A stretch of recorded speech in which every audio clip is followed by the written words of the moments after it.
বাড়ি থেকে আমার কলেজটি মোটামুটি ভালোই দূরে ছিল। আমার গ্রাম থেকে আমি আর আমার এক ফ্রেন্ড সজীব শুধু ওই কলেজে পড়তাম, আর অন্যরা সবাই অন্য কলেজে চলে গিয়েছিল। কলেজটি আমার বাড়ি থেকে দূরে হওয়ার কারণে আমার বাবা আমাকে পুরনো একটি সাইকেল কিনে দেন, যাতে আমার যাতায়াতের কোনো সমস্যা না হয়। প্রতিদিন আমি সেই সাইকেল চালিয়ে যেতাম। একদিন আমি সাইকেল চালিয়ে কলেজ যাচ্ছিলাম, তখন দেখি আমার বন্ধু সজীব যাচ্ছে। আমি বললাম, কিরে সজীব, কোথায় যাচ্ছিস? কলেজে। ওঠ, সাইকেলে ওঠ, একসাথে যাই দুইজন। সজীব আর আমি সাইকেল চালিয়ে যাচ্ছিলাম। তখন সজীব বলল, হাসান, তুই আর আমি তো একই ক্লাসে পড়ি, একই সাবজেক্ট নিয়ে পড়ছি, আর আমরা একই গ্রামে থাকি, তাহলে একটা কাজ করলে হয় না? আমি বললাম, কি কাজ? সজীব বলল, কাল থেকে তুই আর আমি একসঙ্গে সাইকেলে করে কলেজে যাব। আমি বললাম, তাহলে তো ভালোই হয়, পড়াশোনা নিয়ে কথা বলা যাবে, আর দুজন গল্প করতে করতে যাওয়া আসা করা যাবে। সজীব বলল, এভাবেই কেটে গেল বেশ কিছুদিন। একদিন সজীব আমাকে বলল, হাসান, তোকে একটা গুরুত্বপূর্ণ কথা বলতে চাই। আমি বললাম, বল, কোনো সমস্যা হয়েছে? না। তাহলে কি হয়েছে? হাসান, আমি না রিয়াকে অনেক পছন্দ করি। আমি বললাম, রিয়া? কোন রিয়া? ওই যে আরিফ ভাইয়ের বোন রিয়া। আমি মাথা নিচু করে বললাম, হ্যাঁ, বুঝতে পেরেছি। আমি সজীবকে অনেক বোঝানোর চেষ্টা করেছি, কিন্তু আমি পারিনি। সজীব আমার কোনো কথাই শোনেনি। এখানে আরো একটা কথা বলে নেওয়া ভালো, রিয়াদের পরিবার খুব একটা ভালো পরিবার ছিল না। রিয়াদের পরিবারকে আমার থেকে ভালো আর কে জানবে, কারণ রিয়া ছিল আমার খুব নিকট আত্মীয়। না, এটা না হয় থাক। আমি সজীবকে এইটাও বললাম, দেখ সজীব, রিয়ার তো বয়ফ্রেন্ড আছে, আর এটা তুইও জানিস। সজীব আমার কোনো কথার দাম দিল না। যাই হোক, অনেক বোঝানোর পরেও সজীব বুঝল না। তখন আমি বললাম, তোর মন যা চায় তাই কর। এইভাবেই কেটে গেল প্রায় 1 মাস। ঘটনার মূল শুরু এখান থেকেই। সাল 2022-এর শুরুর দিক, কনকনে শীত। সেদিন ক্লাস ও কোচিং শেষ করে আমি আর সজীব বাড়ির দিকে ফিরছি। তখন মাগরিবের আজান পড়বে ভাব। সাদা কুয়াশায় ঢাকা সারা গ্রাম। আমি আর সজীব শুধু সাইকেল চালিয়ে যাচ্ছি। এতটুকু কুয়াশা আর শীত ছিল যে রাস্তায় আমি আর সজীব ছাড়া কাউকেই দেখতে পাইনি। আমরা আমাদের বাড়ির খুব কাছাকাছি চলে এসেছিলাম। তখনই সজীব আমাকে বলল, হাসান, সাইকেল থামা। আমি সাইকেল থেকে নেমে বললাম, কি হয়েছে? আরেকটি কথা, আমরা যে জায়গায় দাঁড়িয়েছিলাম সেই জায়গার একটু বর্ণনা দেই। এই জায়গার নাম 3 রাস্তার মোড়। 3টি রাস্তা 3 দিক থেকে চলে এসে এই জায়গায় মিশে গিয়েছে। একটা গেছে আমাদের গ্রামের দিকে, আর একটা গেছে আমাদের শহরের দিকে, আর একটা গিয়েছে চাষের জমি এবং অনেক দূরে আরেকটি গ্রামের দিকে। গ্রামের নাম বিলপাড়া গ্রাম। যাই হোক, সজীব আমাকে বলল, সাইকেল যতই চাষের জমির দিকে যাচ্ছে ততই মনে হচ্ছে আমরা অন্য কোনো জগতে প্রবেশ করছি। চারপাশে শেয়ালের ডাক, ঝিঝি পোকার ডাক। যাই হোক, সজীব আমাকে বলল, সাইকেলটা তুই আমাকে দে, তুই পেছনে বস আজ। আমি কিছু না বলে পেছনে বসলাম। সাইকেল নিয়ে সজীব আমাকে নিয়ে ছুটে চলল সেই চাষের জমির দিকে। আঁকা বাঁকা মাটির রাস্তা দিয়ে সাইকেল যতই চাষের জমির দিকে যাচ্ছে ততই মনে হচ্ছে আমরা অন্য কোনো একটা জগতে প্রবেশ করছি। চারপাশে শেয়ালের ডাক, ঝিঝি পোকার ডাক, আর কনকনে শীতের মধ্যে যেন অন্য একটি জগতের দিকে এগিয়ে যাচ্ছিলাম আমরা। আমি বুঝতে পারছিলাম না সজীব আমাকে কোথায় নিয়ে যাচ্ছে। অনেকক্ষণ সাইকেল চালানোর পর আমরা একটি গ্রামে প্রবেশ করলাম। আমি সজীবকে জিজ্ঞেস করলাম, কিরে, কোথায় আসলাম? সজীব আমাকে বলল, বিলপাড়া গ্রামে এসেছি। বিলপাড়া গ্রামে তোর কি কাজ? দেখতেই পাবি। সজীব সাইকেল নিয়ে একটা বাড়ির সামনে গিয়ে দাঁড়ালো। সজীব আমাকে বলল, সাইকেল থেকে নাম, আমরা ওই বাড়িতে যাব। আমরা সাইকেল রেখে বাড়ির ভেতরে প্রবেশ করি। বাড়ির ভেতরটি দেখে আমার গা শিউরে উঠল। একে তো কুয়াশায় ঢাকা পুরো গ্রাম, তার মধ্যে কনকনে শীত, আর তার মাঝখান দিয়ে এক টুকরো চাঁদের আলো এসে পড়েছে জমিতে, যা এক ধরনের ভয়ঙ্কর পরিবেশ তৈরি করেছে। বাড়ির ভেতরটি ছিল এই রকম যে বাড়ির উঠোনে বিশাল একটা তেঁতুল গাছ আর 3টি ছোট বড় ঘর। চাঁদের আলো আর মোবাইলের আলোতে আমি যা দেখতে পাই তা হলো, তেঁতুল গাছটি দেখে আমি কিছুটা ভয় পেয়ে যাই, কারণ এই গাছটি আর 4টি গাছের মতো স্বাভাবিক নয়। তেঁতুল গাছটির গোড়ায় অনেক রকমের খাবার, গাছটিকে সাদা, কালো, লাল ইত্যাদি সুতা দিয়ে পেঁচিয়ে রাখা হয়েছে। অবাক করা বিষয় হলো, গাছটি দেখে আমার মনে হলো গাছটিকে প্রতিদিন পুজো করা হয়। যাই হোক, আমি আর সজীব বাড়ির ভেতরে প্রবেশ করে দেখি একটি ঘরে আলো জ্বলছে। আমি আর সজীব সেই ঘরের সামনে যাই এবং তখনই সজীব বলে ওঠে, কাদের কাকা আছেন ঘরে? তখনই একজন বৃদ্ধ মহিলা এসে বলে, কে তোমরা, কেন এসেছ? আমার বন্ধু সজীব বলল, কাকি, কাকাকে গিয়ে বলেন সজীব নামে একজন এসেছে, আমি কাকার সাথে মোবাইলে কথা বলে এসেছি। তখন বৃদ্ধ মহিলাটি বলল, তোমরা একটু অপেক্ষা করো। 2 মিনিট পর বৃদ্ধ মহিলাটি 2 গ্লাস পানি নিয়ে আসলো আমাদের কাছে আর বলল, নাও, এই 2 গ্লাস পানি খেয়ে নাও। আর একটা কথা, পানি খাবার সময় বিসমিল্লাহ বলা লাগবে না, আর বাম হাতে নিয়ে খেও। এই কথাটি শুনে আমার কিছুটা রাগ হলো। আমি পুরোপুরি ইমানদার নই, তাই বলে কিছু খাবার আগে বিসমিল্লাহ বলবো না এবং বাঁ হাত দিয়ে খাবো, এটা হয় নাকি? আমি সেই বৃদ্ধ মহিলার কথা না শুনে নিচে বসে বিসমিল্লাহ বলে ডান হাত দিয়ে পানিটি পান করি। আমার বন্ধু সজীব কিন্তু তা করেনি। আমি আমার গ্লাসটি যখন বৃদ্ধ মহিলাকে দিচ্ছিলাম, দেখি সেই মহিলাটি আমার দিকে তার চোখ বড় বড় করে তাকিয়ে আছে। বৃদ্ধ মহিলাটি আমাদের দুজনের দিকে লক্ষ্য করে বলল, তোমরা বাইরে দাঁড়াও, আমি আসছি। এবার তিনি একটি বালতিতে করে পানি নিয়ে এসে আমাদের দুজনকে বললেন, এই পানি দিয়ে পা ধুয়ে বাম পা দিয়ে ঘরে প্রবেশ করো। এবারও আমি তার কথার কোনো দাম না দিয়ে পা ধুয়ে ডান পা দিয়ে ঘরে প্রবেশ করি। আমি কিছুটা অবাক হয়ে যাই, কারণ ঘরটিতে তেমন কোনো আসবাবপত্র ছিল না, শুধু একটি খাট ছাড়া।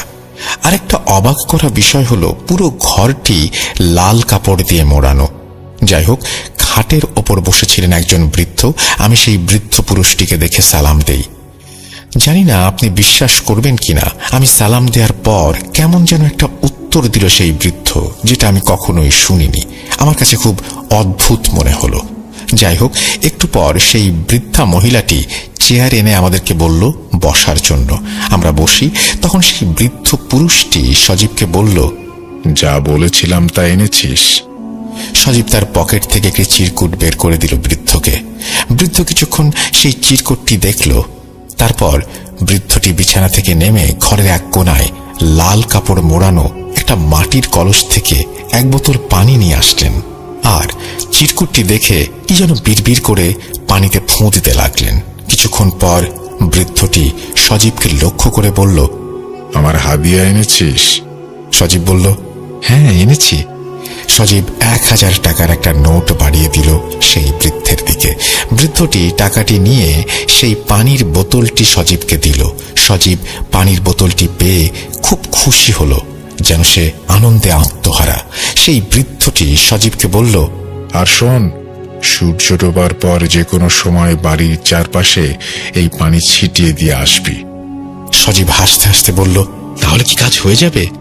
বৃদ্ধ পুরুষটি বলল, না, সবে 50% হবে, আরো 50% বাকি। তখন সজীবের হাসি মুখটি কেমন যেন কালো আঁধার হয়ে গেল। সেই বৃদ্ধটি সজীবকে বলল, আগে প্রথম কাজটি শেষ কর, পরে বাকিটা। প্রথম কাজ শেষ হওয়ার 1 সপ্তাহ পর 3টি জিনিস নিয়ে আমার সাথে দেখা করবি। সজীব বলল, কি 3টি জিনিস? বৃদ্ধ বলল, তার ব্যবহার করা কাপড়ের টুকরো, তার 2-1টি চুল, আর সে খেয়েছে এমন কোনো খাবারের একটি টুকরো।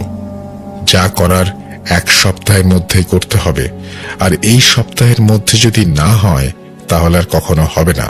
সজীব বৃদ্ধ লোকটিকে লক্ষ্য করে বলল, যেভাবেই হোক আমি 1 সপ্তাহের মধ্যে সবকিছু নিয়ে আসব। তখন লোকটি বলল, আনতে পারলে ভালো, তোর এই বন্ধুটি অনেক চালাক চতুর, এত চালাক চতুর হওয়া ভালো না। এই বলে বৃদ্ধ লোকটি আমাদেরকে চলে যেতে বলল আর বলল বাম পা দিয়ে বের হতে। সজীব বৃদ্ধ লোকটির কথা মেনে চলল, কিন্তু আমি মানতে পারিনি। আমি আর সজীব সাইকেল নিয়ে চললাম বাড়ির দিকে। আমার মনে তখন হাজারো প্রশ্ন উকি দিচ্ছে। কৌতূহল বশত আমি সজীবকে কিছু প্রশ্ন করলাম, কিরে সজীব, এই বৃদ্ধ কি কোনো কবিরাজ বা ওঝা? আর সবকিছুতেই বাম হাত, বাম পা এসব ব্যবহার করার কথা বলছে কেন? এ কেমন মানুষ রে ভাই? আর এই বৃদ্ধের সাথে তোর কি কাজ? সজীব একটু হাসি দিয়ে আমাকে বলল, বন্ধু, একটু থাম, আমি জানি তোর মনে অনেক প্রশ্ন, আমি তোকে সব বলবো। আমার বেস্ট ফ্রেন্ড বলে কথা। শোন, আমার পরিবারের বিপদ, তাই বাবা আমাকে এখানে পাঠিয়েছেন। এই কথা তুই কাউকে বলবি না, কি তোর বাবাকে কি তোর মাকেও না। আচ্ছা ঠিক আছে, কিন্তু বৃদ্ধ লোকটি যে তোর কাছে চুল, কাপড়, খাবারের টুকরো চাইলো, এগুলো কি জন্য? সজীব তোতলাতে তোতলাতে বলল, এইগুলো এমনি, আমি এত কিছু জানি না। আমি আর সজীবকে আর কিছু বলিনি। তখনও আমার মনে অনেক প্রশ্ন উকি দিচ্ছিল। যাই হোক, আমাদের বাড়ির সামনে আমরা চলে এসেছি। সজীব আমাকে সাইকেল দিয়ে আমাকে বলল, বন্ধু কাউকে কিছু বলিস না। আমি বললাম, আরে সমস্যা নেই, আমি কাউকে কিছু বলবো না। সেই বলে সজীব তার বাড়ির দিকে চলে গেল, আর আমি আমার বাড়ির দিকে চলে আসলাম। এভাবেই কেটে গেল প্রায় 6 থেকে 7 দিন। সেদিন ছিল শনিবার। আমি আর সজীব ক্লাসের কোচিং শেষ করে বাড়ি ফিরছিলাম। সজীব বলল, হাসান আজকে একটু বিলপাড়া যাওয়া লাগবে। আমি বললাম, আমি যাব না। সজীব নাছোড়বান্দা, আমাকে না নিয়ে সে যাবে না, অনেক কাকুতি মিনতি করলো। তারপর আমি রাজি হই সেখানে যাবার জন্য, কিন্তু আমি সজীবকে একটা শর্ত দিই যে আমি বাড়ির ভেতরে প্রবেশ করব না। সজীব বলল, আচ্ছা ঠিক আছে। সজীব আর আমি সাইকেল নিয়ে ছুটলাম সেই বিলপাড়া গ্রামের উদ্দেশ্যে। চারপাশে শুধু চাষের জমি আর চাষের জমি। চাষের জমির মাঝখান দিয়ে ছোট্ট একটা রাস্তা, সেই রাস্তা দিয়ে ছুটে চলেছে আমাদের সাইকেলটি। অনেকক্ষণ সাইকেল চালানোর পর আমরা গিয়ে পৌঁছালাম বিলপাড়া গ্রামের ওই বাড়িতে। বাড়ির সামনে আসার পর আমি সজীবকে বললাম, তুই বাড়ির ভেতরে যা, আমি তোর জন্য বাইরে অপেক্ষা করছি। সজীব বলল, আচ্ছা ঠিক আছে বলে বাড়ির ভেতরে প্রবেশ করলো। সজীব বাড়ির ভেতরে প্রবেশ করার পর আমি ভালো করে চারদিকটা দেখছিলাম। শ্রোতারা বিশ্বাস করবেন কিনা জানি না, এই আধুনিক যুগেও এই বাড়িটিতে কোনো আধুনিকতার বিন্দুমাত্র ছোঁয়া নেই, যেমন বিদ্যুৎ, টেলিভিশন ইত্যাদি। আরো অবাক করা বিষয় হলো, ছোট বড় ঘর আছে 3টি, তবে আমার চোখে মানুষ পড়েছে মাত্র 2 জন। বৃদ্ধ বৃদ্ধা ছাড়া আমি কাউকে এখানে থাকতে দেখিনি। আর এই বাড়ির আশেপাশে কোনো বাড়িও ছিল না। এই বাড়িটি গ্রামের সর্বশেষ বাড়ি, তারপর শুধু বিল আর বিল।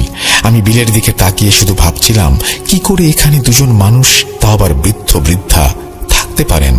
আমার মনে মনে অনেক খারাপ লাগছিল। তখনই হঠাৎ করে আমার কাঁধে কেউ যেন হাত রাখলো। আমি কিছুটা চমকে যাই, পেছনে তাকিয়ে দেখি আমার বন্ধু সজীব। সজীব আমাকে বলল, চল, তোকে ভেতরে ডাকছে। আমি বললাম, আমি ভেতরে যাব না, তোকে আগেই বলেছি, আর ওদের নিয়ম কানুন আমার ভালো লাগে না। তখন সজীব আমাকে বলল, বন্ধু আমরা তো এখানে আসবো না, আজকেই শেষ। তুই আমার বেস্ট ফ্রেন্ড, আমার আর আমার পরিবারের জন্য আরেকটু কষ্ট কর। আমি আর না করতে পারলাম না। আমি সজীবের সাথে বাড়ির ভেতরে প্রবেশ করি। প্রথম দিন আমি আর সজীব যেই ঘরে গিয়েছিলাম, আজকে আর আমাদেরকে সেই ঘরে নেয়নি।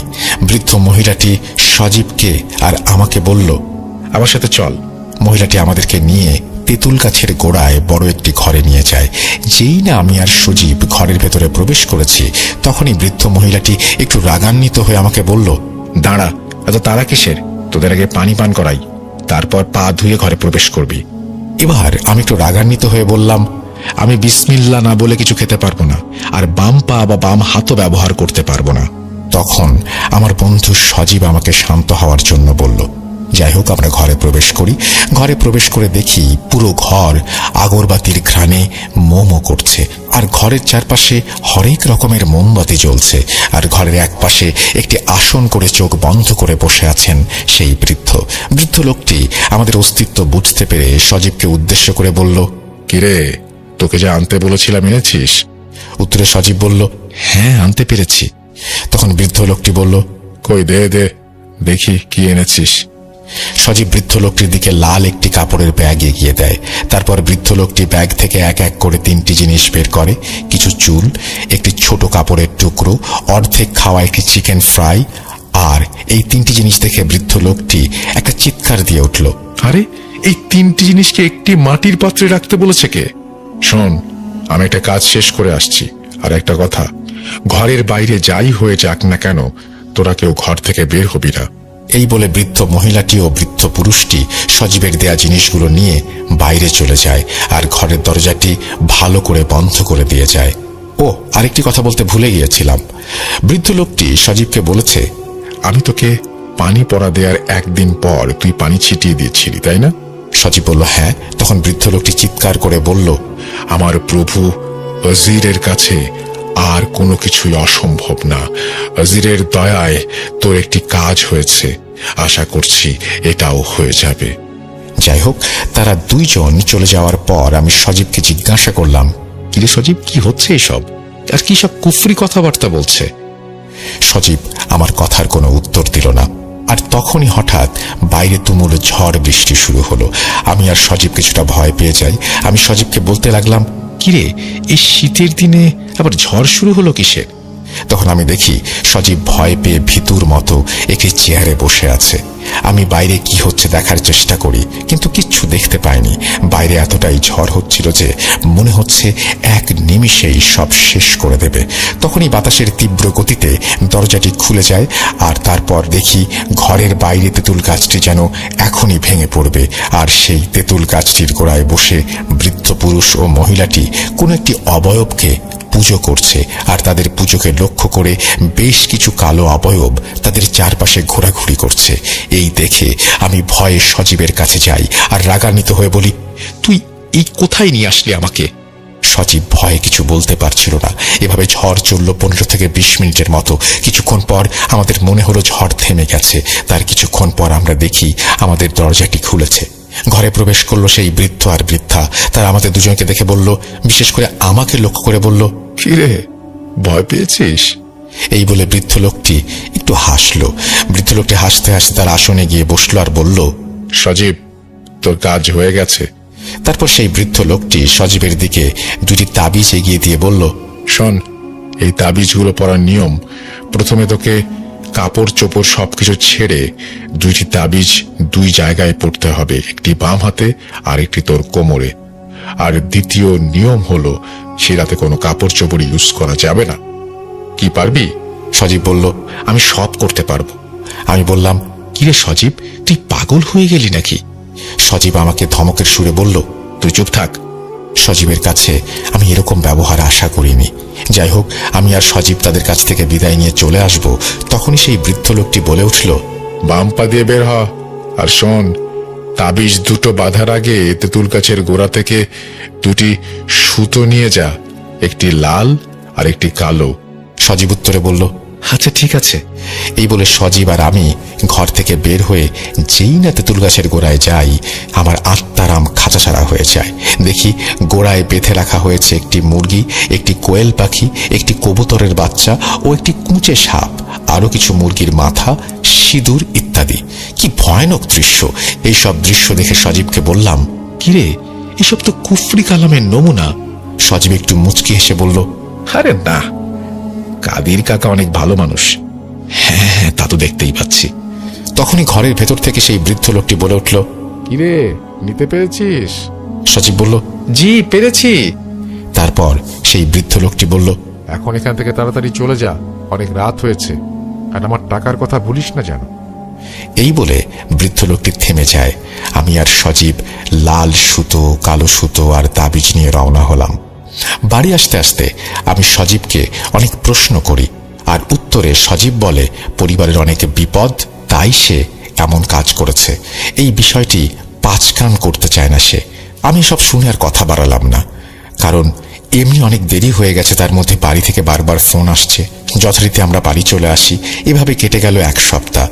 একদিন আমি আর সজীব কলেজের মাঠে বসে আছি। হঠাৎ আমাদের সামনে আসলো রিয়া। সজীব রিয়াকে অনেক পছন্দ করে, কিন্তু রিয়া পছন্দ করতো আরেকজন ছেলেকে, আর সজীবকে সে দেখতে পারত না।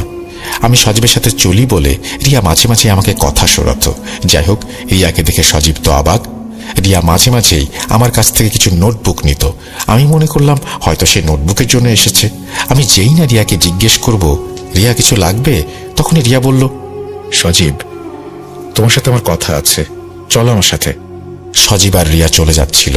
তখন সজীব ঘাড় ঘুরিয়ে আমার দিকে তাকিয়ে একটু হাসি দিল।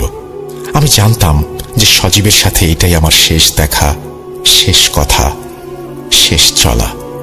কি ভাবছেন, সজীব মারা গিয়েছে? না, সজীব মারা যায়নি। ওই দিনের পর থেকে সজীব আর আমার একসাথে কলেজে যাওয়া হয়নি, কথাও বলা হয়নি, সজীবের সাথে তেমন দেখাও হয়নি। প্রিয় শ্রোতা, আপনারা নিশ্চয়ই বুঝতে পারছেন আমি কেন বলেছিলাম সঙ্গদোষে সর্বনাশ। এখন আমি যতটুকু বলবো তার অর্ধেক বলবো, আর অর্ধেক বলবে আমার খালাতো ভাই রাকিব। যাই হোক, এভাবে কেটে গেল প্রায় 1 মাস। সজীবের সাথে আমার কথা হয়নি, আমিও নিজে সজীবের সাথে কখনো দেখা করতে যাইনি। একদিন আমি কলেজের মাঠে বসে আছি আর ভাবছি, সজীব তো আমার বেস্ট ফ্রেন্ড ছিল, আমার বিপদে সে আসতো, আমি তার বিপদে যেতাম। আজ এমন কি হলো যে সজীব আমার সাথে আর কথা বলে না? তখনই আমার এক ক্লাসমেট আমাকে এসে বলল, হাসান, কিছু শুনেছিস? আমি বললাম, কি শুনবো, কি হয়েছে? তখন আমার ক্লাসমেট বলল, সজীবের সাথে রিয়ার তো ভালো একটা সম্পর্ক গড়ে উঠেছে। আমি একটু মুচকে এসে বললাম, মানুষের মন কখন যে কোন দিকে যায়। যাই হোক, আমি ক্লাস ও কোচিং শেষ করে বাড়ি ফিরছিলাম।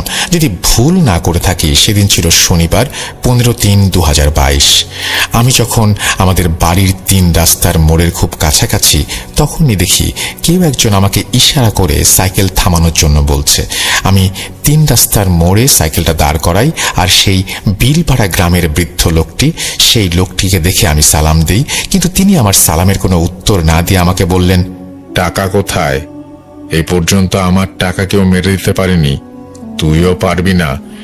তোর প্রতি আমার একটু মায়া হলো বলে আমি নিজেই তোর কাছে আসলাম, আর আমি কখনো কারো কাছ থেকে চেয়ে কোনো কিছু নেই না। টাকাগুলো দে, আমি চলে যাই। বৃদ্ধ লোকটির সব পাগলামি কথাবার্তা শুনে আমি কিছুটা রাগান্বিত হয়ে যাই আর বলি, কি আজে বাজে কথা বলছেন? আমি কেন আপনাকে টাকা দেব, আর আপনি আমাকে কেন এসব বলছেন? বৃদ্ধ লোকটি আমাকে বলল, আমি জানি না, আমার টাকা তোর কাছেই আছে, ভালো করে বলছি, টাকা দিয়ে দে। তখন আমি বললাম, আপনার কোনো প্রকারের টাকা পয়সা আমার কাছে নেই, সজীব কি আপনাকে টাকা দেয়নি? তখন বৃদ্ধ লোকটি রাগান্বিত হয়ে বলল, তোরা 2 জন আমার সাথে মজা করছিস, তাই না? এই বলেই বৃদ্ধ লোকটি আমার মাথার চুলের মুষ্টি ধরল, এত জোরে ধরল যে আমার মনে হচ্ছিল আমার মাথার সব চুল ছিঁড়ে চলে আসবে। আমি বৃদ্ধ লোকটিকে পাগল বলে ধাক্কা মারি, তিনি আমার থেকে কিছুটা দূরে সরে যান। সেই বৃদ্ধ লোকটি অন্য কোনো ভাষায় আমাকে কিছু একটা বলে চলে যান বিলপাড়ার দিকে। আমি আমার মাথায় হাত দিয়ে দেখি বেশ কিছু চুল ছিঁড়ে গিয়েছে। আমি তখনই সজীবের বাড়ির দিকে রওনা হলাম। আমি সজীবকে বাড়িতে পাইনি। প্রিয় শ্রোতা ও রাসেল ভাই, আমি জানতাম যে আজকের পর আমার জীবন এখানেই থেমে যাবে। সংক্ষিপ্ত আকারে আমি আমার বর্ণনা দিই আমার সাথে কি হয়েছিল। আমি বাড়ি আসার পর অনেক অসুস্থ হয়ে পড়ি, এতটাই অসুস্থ হয়ে পড়ি যে আমাকে 3 মাস হসপিটালের বেডে কাটাতে হয়, এবং তারপর আমি সুস্থ হইনি। তারপর কি হয়েছিল তা বলবে আমার খালাতো ভাই রাকিব। হাসানকে 3 মাস হসপিটালে রাখার পরেও হাসান সুস্থ হচ্ছিল না, আর আমরা টাকা পয়সার দিক থেকেও দুর্বল হয়ে পড়ছিলাম। আশা করি আপনারা সবাই জানেন হাসানের বাবা ছোটখাটো কাজ করত। যাই হোক, হাসান সুস্থ হচ্ছিল বলে আমরা হাসানকে আমাদের বাড়িতে নিয়ে আসি, অর্থাৎ হাসানদের বাড়িতে। বাড়ি আনার পর শুরু হলো হাসানের আর এক সমস্যা। তা হলো হাসান অনেক পাগলামি করতে লাগলো, যেমন ফাঁসি নেয়া, নিজের হাত পা কেটে ফেলা, কাউকে দেখলে মারধর করা, ইত্যাদি ইত্যাদি। তারপর হাসানের বাবা হাসানকে নিয়ে যায় মেন্টাল হসপিটালে। ডক্টর হাসানের ব্যবহার বা পরিস্থিতি দেখে বলল, হাসানকে এখানে কিছুদিন রাখতে হবে, তার অবস্থা বেশি ভালো না। হাসানের বাবা হ্যাঁ বলে 2 চোখ মুছতে মুছতে হসপিটাল থেকে বেরিয়ে গেল। আমরা সবাই জানি ঘরের বড় ছেলের ওপর বাবা মার একটা আশা থাকে, হাসানের বাবা মারও তাই ছিল। যাই হোক, মানসিক হাসপাতালে 1 সপ্তাহ 2 সপ্তাহ করতে করতে কেটে যায় 3 মাস, তাও হাসান সুস্থ হচ্ছিল না। হাসানের চিকিৎসা করতে গিয়ে হাসানের বাবা তাদের ভিটে বিক্রি করে দেয়, তবু হাল ছাড়েনি। একসময় মানসিক হাসপাতাল থেকে হাসানকে বাড়িতে পাঠিয়ে দেয়া হয়, কারণ হাসানের অবস্থা খুবই খারাপের দিকে যাচ্ছিল। হাসান খাবার খেত না, আর একটি কষ্টদায়ক কথা হলো হাসান পঙ্গু হয়ে যায়। ডাক্তার বলেন হাসানের রক্তশূন্যতার কারণে হাত পায়ের রগ শুকিয়ে যাওয়ার কারণে সে পঙ্গু হয়ে গিয়েছে।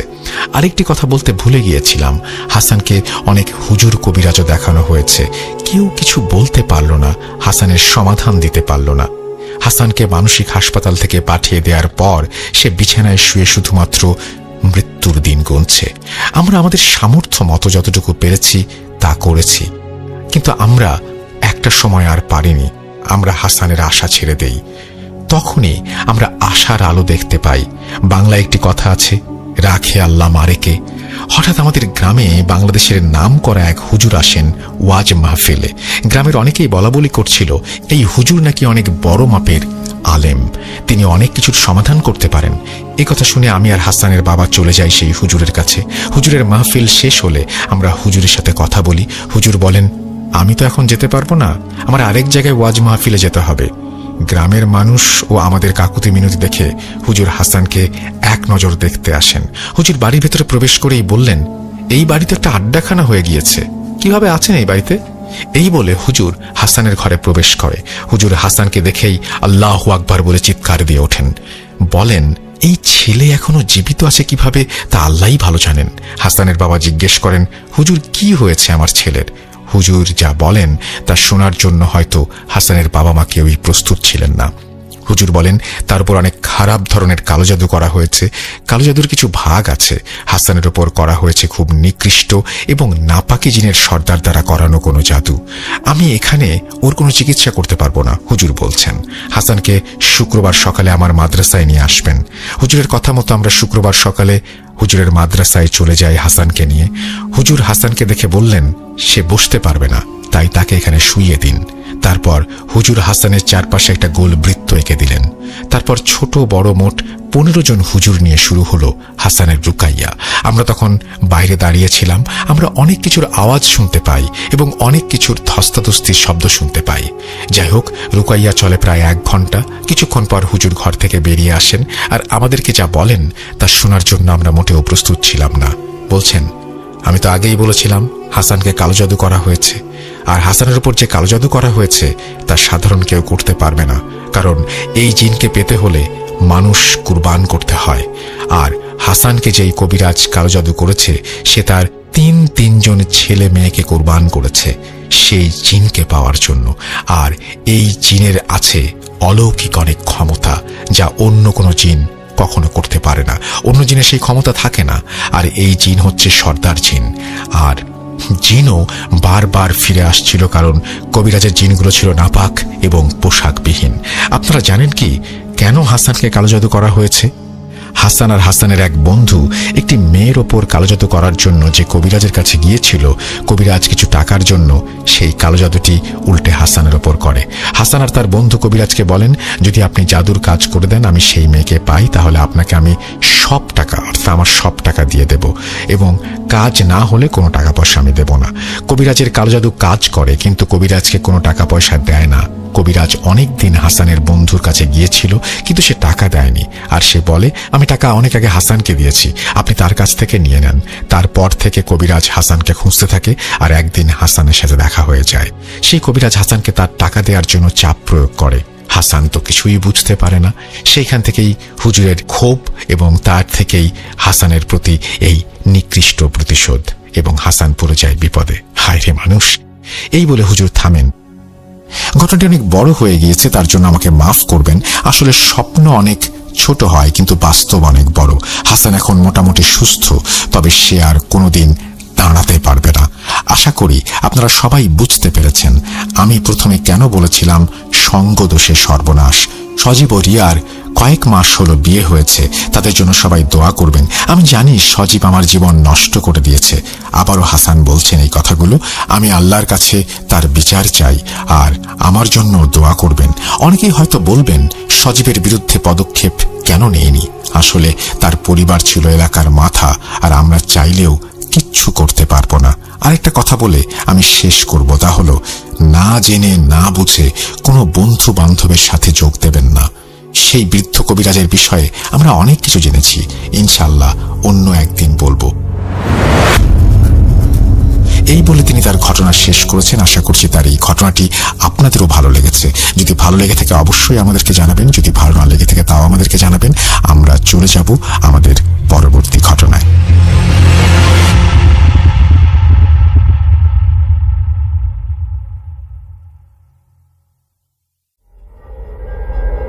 Spirit, be here with me.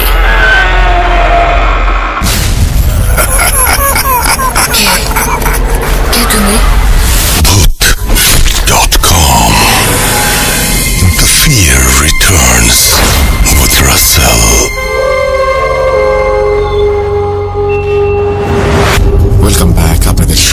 স্বাগত জানাচ্ছি আমি রাসেল। আশা করছি আপনারা সবাই ভালো আছেন এবং ভালোর দলে আছেন। যেভাবে লেখা আছে আমি সেভাবেই পড়ে শোনাচ্ছি।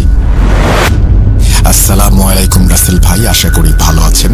অবশ্য আপনি ভালোর দলেই থাকেন। আমি ভালো আছি। আমার নাম আবিদ, বাসা গাইবান্ধা।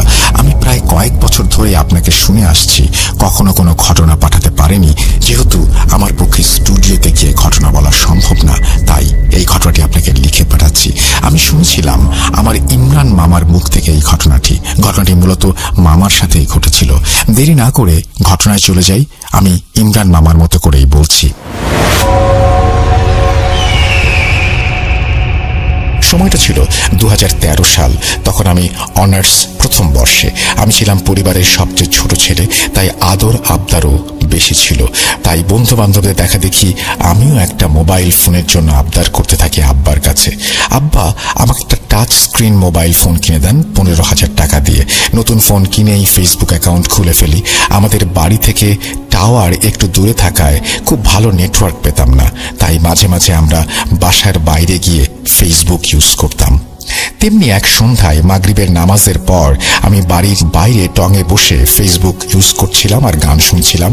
হঠাৎ করে আমি লক্ষ্য করলাম একজন বৃদ্ধ মহিলা পেছন দিক থেকে এসে আমার সামনে দাঁড়ালো এবং কিছুক্ষণ তাকিয়ে রইল এবং আমার দিকে একটা সময়ে বিশ্রীভাবে একটা হাসিও দিল। বৃদ্ধ মহিলাটি একটু খাটো, গায়ে ছিল একটা সাদা শাড়ি এবং তার মুখটা ছিল একদম রক্তশূন্য ফ্যাকাশে ধরনের। তাকে দেখে আমি ভীষণ রকমের ভয় পেয়ে যাই। কান থেকে হেডফোন খুলে মোবাইলে গানটা অফ করে সামনের দিকে তাকাতেই দেখি সামনে আর কেউ নেই।